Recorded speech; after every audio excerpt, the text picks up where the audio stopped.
షబే మిరాజ్ రోజున జాగారం చేస్తారు.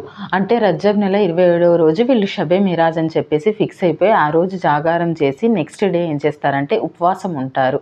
ఆ ఉపవాసం చాలా ప్రాముఖ్యమైనది. అన్ని ఉపవాసాల్లో కల్లా ఈ ఉపవాసానికి చాలా ప్రాముఖ్యత ఉంది అని చెప్పేసి భావిస్తారు. కానీ ఇది బిద్దాత్. అసలు దీని గురించి మనకి ఖురాన్, హదీస్‌లో ఎక్కడా లేదండి. రంజాన్ ఉపవాసాల గురించి ఉంది. అలాగే షవ్వాల్ ఉపవాసాల గురించి ఉంది. బక్రీద్ పండగకి ముందు రోజు ఉపవాసం గురించి ఉంది. మొహర్రం నెల ఉపవాసాల గురించి ఉంది. మీరు కావాలంటే శుక్రవారం ఉండండి, గురువారం ఉండండి, రోజు విడిచి రోజు ఉపవాసాలు ఉండండి అని చెప్పేసి ప్రతీదీ మనకి హదీసుల్లో మెన్షన్ చేసుంది. కానీ ఈ రజబ్ నెల 27వ రోజు మీరు జాగారం చేసి ఆ తర్వాత ఉపవాసం ఉండండి అని చెప్పేసి ఏ ఒక్క హదీస్‌లో కూడా లేదు.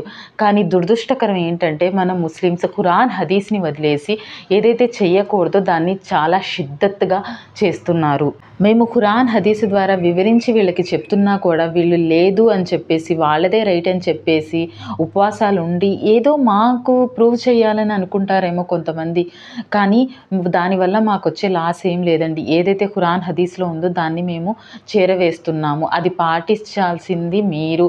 పాటించకపోతే రేపు జవాబు ఇవ్వాల్సింది అల్లాహ్ సుబ్హానహు వ తఆలాకి. ప్లీజ్ ఇలాంటి బిద్దాత్ పనులు ఆపేయండి.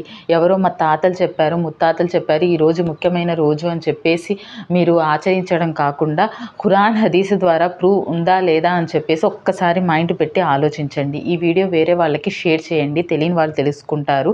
తెలిసిన వాళ్ళు అమలు చేయండి. అస్సలాము అలైకుం.